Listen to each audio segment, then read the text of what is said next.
여러분 안녕하십니까, 권순알입니다. 전북 새만금에서 열리고 있는 잼버리 사태는 지금까지 한국에서 개최된 각종 국제행사나 대회 중 최악의 국제행사로 기록될 것 같습니다. 막대한 국민 세금을 투입하고도 국가 브랜드나 위상을 높이기는커녕 오히려 국제사회에서 대한민국의 나라 망신을 톡톡히 시킨 최악의 행사가 됐습니다. 파문이 커지면서 지금까지 사실상 전라북도와 여성가족부 중심으로 진행해온 새만금 잼버리 대회는 결국 중앙정부가 주도하고 심지어는 삼성 등 기업들이 대거 지원하는 식으로 급히 변경됐습니다. 새만금 잼버리에서 코리아 잼버리로 바뀌었다는 지적도 나오고 있습니다. 이와 관련해 원로 언론인인 유건일 주필은 잼버리 핑계대고 빨대 꽂아 국민 세금 등친 집단 그들은 누구인가라는 제목의 칼럼에서 이번 새만금 잼버리 참사는 피땀 흘려 쌓은 K브랜드를 한방에 날려먹은 참사였다면서 지역이기주의 카르텔, 잼버리 이권 카르텔을 강도 높게 질타했습니다. 유건일 주필은 먼저 새만금에서 열린 잼버리 대회, 세계 청소년 야영대회가 국제적인 개망신으로 전락했다. 세계적인 조롱거리다. 잘났다고 뽐내던 코리아, 알고 보니 형편없네라고들 할 것이다. 당연한 질책이고 비판이다 라고 시작했습니다. 이어서 한국이 세계 10위권 국가로 올라서기까지는 그동안 경제발전, 한류, 인프라, 첨단기술, 방위산업 등 모든 분야에서 각계 지도층과 온 국민이 피와 땀과 눈물을 흘린 덕택이었다. 그러나 이번 잼버리 대회의 참담한 실패를 초래한 그간의 사연을 돌아본다면 이 발전 뒤에는 여전히 전근대적 마피아 인섭, 적폐, 카르텔, 붕당 정치가 완강하게 버티고 있다는 사실에 새삼 놀라지 않을 수 없다라고 탄식했습니다.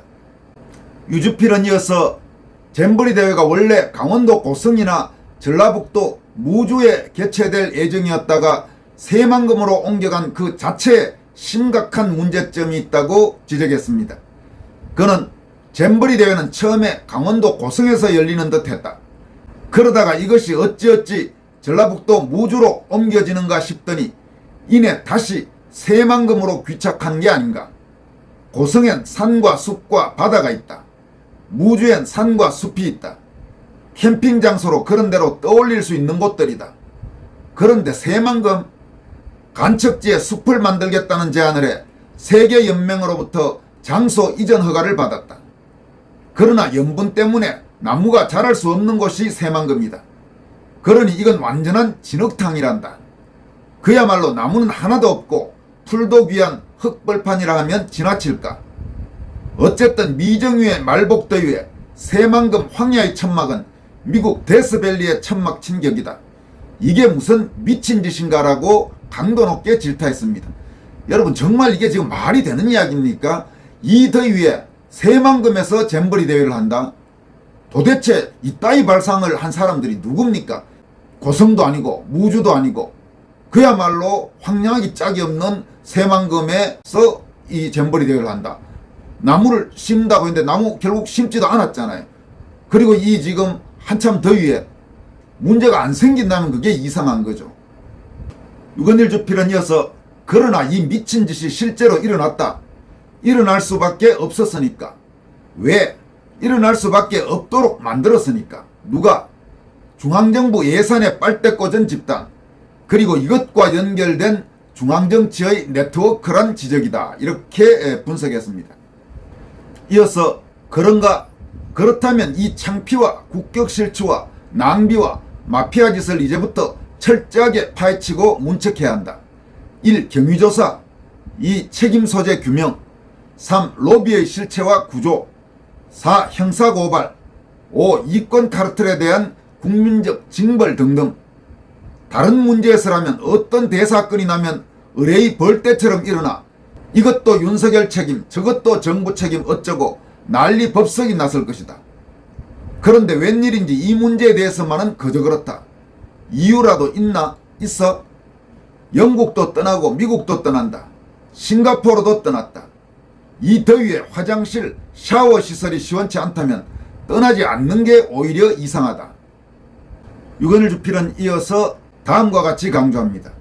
그런데 막상 이런 결과를 초래한 당사자들이 자수하고 자백하는 모습은 보이질 않는다. 나오란 말이다. 우리 잘못이요 하고 자인할 자들이 분명히 있을 터인데 도무지 그런 액서들이 보이질 않는다. 오래전 이미 국회에서는 어떤 의원이 당시 잼버리 주무장관에게 물었다. 새만금은 준비가 미흡한데, 그러나 장관 그녀는 일관되게 대답했다. 준비 잘하고 있다. 그때 그녀라도 나와 해명해야 하는 것 아닌가. 거듭 재확인하자. 잼버리 이권 카르텔을 문책하라. 이렇게 강조했습니다. 여러분, 지금 현재는 잼버리 대회가 어쨌든 진행되고 있으니까 우선 늦었지만, 그리고 이미 망신은 다 당했지만 그래도 남은 기간이라도 유종의 미를 거둘 수 있도록 해야 되겠죠. 그러나 대회가 끝나고 한국에 왔던 외국인들이 모두 자기 나라로 돌아가면 이 문제는 그냥 넘어갈 수 없습니다. 지금까지 약 6년 동안 도대체 어떤 일들이 벌어졌는지, 모든 부분에서 뭐가 문제가 있어서 그 수많은 예산을 쓰고도 이렇게 형편없는 속말로 개판대회가 됐는지 철저하게 감사하고 조사하고 수사해야 합니다. 그래서 문책해야 될 사람들은 모조리 다 문책해야 할 것입니다. 그러면 이번 잼버리 대회와 관련해서 실제로 예산 사용 실태는 어땠을까요? 아주 곳곳에서 지금 구멍이 나 있는 것으로 보입니다. 우선 예산 규모부터 한번 보겠습니다. 절대로 적은 액수가 아닙니다. 2015년에 일본 세계 잼버리 예산은 우리 돈으로 약 380억 정도 규모였습니다. 우리나라처럼 특별법 제정이나 특별 예산 편성은 없었고 행사 역시 야마구치현 차원에서 진행됐습니다. 그리고 성공적으로 마무리했다고 평가받는 1991년 우리나라 고성 세계 잼버리 예산은 98억 원에 불과했습니다. 물론 1991년 고성 잼버리 대회는 꽤 오래전이니까 지금과 단순 비교는 할 수 없지만은 그 정도 예산이 있었습니다. 그럼 이번 새만금 잼버리 예산은 얼마 정도 될까요? 새만금 잼버리 대회 주최 측은 크게 두 축이라고 할 수 있습니다. 전라북도 또 여성가족부 이렇습니다. 그리고 현재 이 대회 조직위원회 공동조직위원장은 여성가족부 장관과 전라북도 전주갑 국회의원인 더불어민주당의 국회의원 김윤덕 의원이 공동조직위원장이었습니다. 이 새만금 세계 잼버리 총 사업비는 1171억 원 정도 됩니다. 그러니까 2015년 일본 세계 잼버리 예산이 380억 정도였으니까 약 3배 정도 우리나라 새만금 잼버리 대회 예산이 많은 겁니다.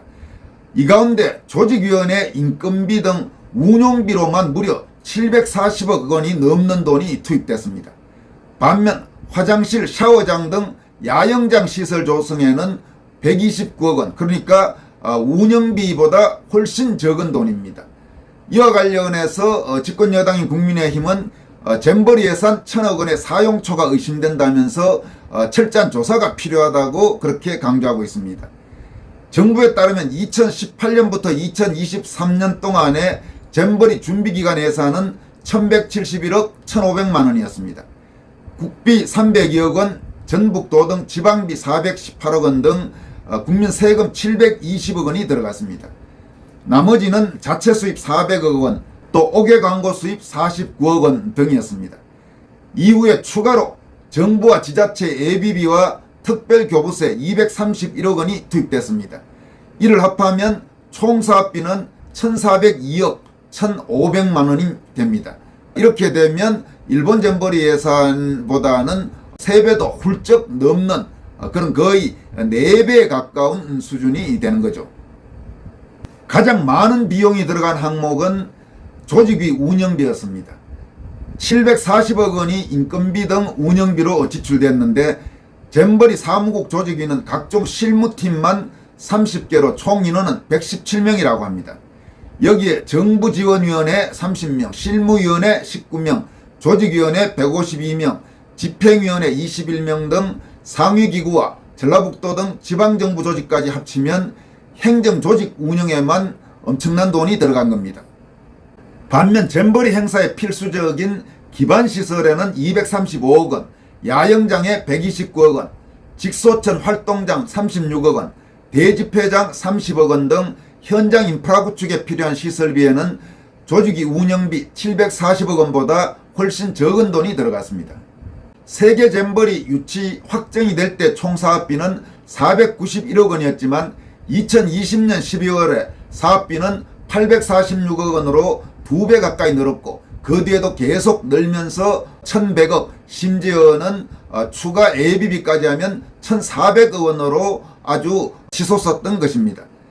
처음에 전라북도는 잼버리 부지의 상하수도 시설, 그늘 등 기반시설 확충과 일종의 본행사 예행연습인 프리잼버리 사업비 정액을 이유로 들어 예산이 더 필요하다고 주장했지만 예산 정액 사유였던 프리잼버리 사업은 2022년 7월 취소됐습니다. 코로나 확산을 문제 삼았지만 실제로는 폭우로 인해 잼버리 부지가 진흙투성이가 되는 등 상하수도 시설이 제대로 갖춰지지 못했고 폭염 대비 시설이 미비해 야영이 불가능했다는 점이 지적되기도 했습니다. 그 후 1년이 지난 올해 5월과 7월에도 프리잼버리 취소 원인이었던 폭우로 인한 잼버리 부지 침수가 또 발생했습니다. 침수 문제 등을 해결한다고 예산을 2배 가까이 늘렸지만 같은 문제가 2년째 반복된 것입니다. 그럼에도 공동조직위원장인 더불어민주당 김윤덕 의원은 지난 5월 국회 본회의에서 침수 대책을 위해 국비를 투입해야 한다면서 국가 지원 예산을 더 늘려야 한다고 주장했습니다. 그러니까 계속 나라 돈, 정확하게 말하면 국민 세금을 빼먹는다, 이런 비판을 명키 어려운 것입니다. 주최 측이 6년 동안 조직과 예산 확대만 주장하는 동안 간척진 새만금 야영장의 상하수도 등 기반시설 공사는 뒷전으로 밀려났습니다. 전라북도는 2021년 야영장 기반시설 공사 업체를 선정하겠다며 긴급 입찰 공고를 냈습니다. 공사 예상기간만 2년에 기반시설 공사의 70%를 담당할 업체가 잼버리 개최를 1년 9개월 남겨둔 시점에서도 선정되지 않은 것입니다. 그러니까 돈을 정말 써야 할 때는 제대로 못 쓰고 쓸데없이 무슨 인건비, 해외 출장 이런 온갖 필요 없는데 돈을 엄청나게 쓴 겁니다. 여성가족부나 전라북도 등 공무원들이 소위 잼버리 준비 활동을 이유로 외유성 출장에 예산을 낭비했다는 비판도 나오고 있습니다. 전라북도 도청 관계자 5명은 2018년 5월 세계 잼버리 성공 개최 사례 조사 명목으로 스위스와 이탈리아로 6박 8일 출장을 갔습니다. 인터라켄, 루체른, 밀라노, 베니스 등 관광 명소가 포함됐습니다. 그런데 정작 스위스와 이탈리아는 세계 잼버리 개최한 경험이 없습니다. 그러니까 잼버리를 하지도 않은 스위스하고 이탈리아로 출장을 간 겁니다. 이거는 누가 봐도 외유성 출장이란 비판을 명키 어렵겠죠. 또 같은 해 12월 역시 전라북도 공무원 등은 호주 스카우트 연맹을 방문한다면서 호주로 출장을 갔고 2019년에는 여성가족부와 전라북도 공무원들이 제24회 세계 잼버리를 참관한다는 명목으로 미국 출장을 다녀왔습니다.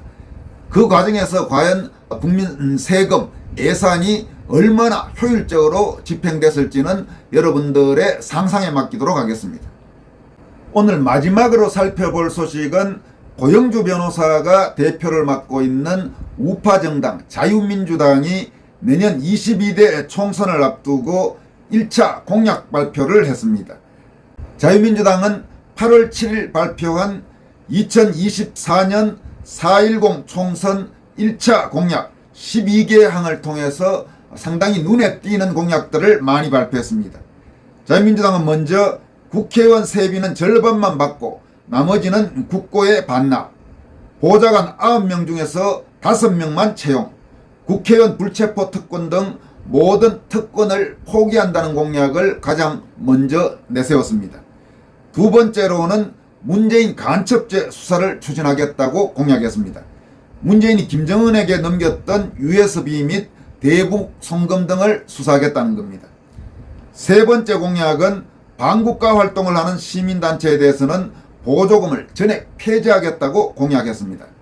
현재 시민단체 각종 보조금은 102조 원으로 국방비 57조 원에 거의 2배에 이른다고 자유민주당은 밝혔습니다. 네 번째 공약은 경제 분야 공약인데 법인세를 20%까지 인하하겠다고 공약했습니다.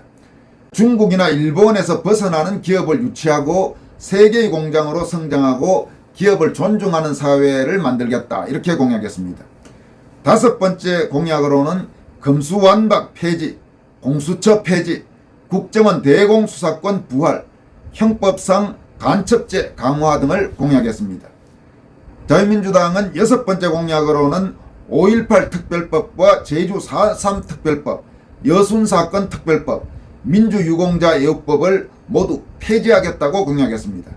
그러면서 기록에 입각한 전면 재조사를 하고 가짜 유공자를 적발하며 보상금을 환수하겠다고 약속했습니다. 일곱 번째 공약으로는 5.18 당시 시위 진압에 참여했던 군인과 경찰에 대한 명예회복 및 보상을 공약했습니다. 여덟 번째 공약으로는 공정선거를 위한 제도를 개선하는데 선거관리위원회 등을 대수술하겠다고 약속했습니다. 또 아홉 번째 공약으로는 정당 국고지원금 폐지를, 열 번째 공약으로는 북한 이주법을 추진해서 종북 주사파들은 자기들의 조국인 북한으로 보내겠다고 약속했습니다. 11번째 공약으로는 외국인, 대부분 중국인의 국내 유치를 위한 모든 특별대우를 폐지하겠다고 약속하면서 중국인의 국내 입국 심사를 대폭 강화하겠다고 공약했습니다. 또 12번째 공약으로는 중국 공산당 패권주의를 반대한다면서 공자학원을 폐쇄하는 방안 등을 약속했습니다. 마지막 13번째 1차 공약으로는 사형수에 대한 사형을 집행하겠다. 그러니까 현재 형사소송법을 준수해서 사형 선고가 났는데도 사형을 집행하지 않는 지금까지의 관행을 깨고 사형수에 대해서는 사형을 집행하겠다, 이렇게 약속했습니다. 아까 여러분들에게 1차 공약이 12개라고 처음에 말씀드렸는데 13개입니다. 자유민주당은 이와 함께 내년 22대 총선에 출마할 출마자를 모집한다고 공고했습니다. 전국 253개 지역 출마자를 모집하는데 자유대한민국 수호 번영과 정치개혁에 함께할 국민 모두를 환영한다면서 모집 대상은 전국의 출마자 및 지역조직위원장이라고 밝혔습니다. 자유민주당이 이번에 1차로 내건 공약들을 상당히 눈에 띄는 내용들이 많습니다. 자유민주당처럼 이렇게 좀 뚜렷하게 우파적 가치를 내건 정당이 있는 것이 국민의 힘을 견제하는 데도 도움이 될 수 있을 것 같습니다. 여기까지 하겠습니다. 여러분 고맙습니다.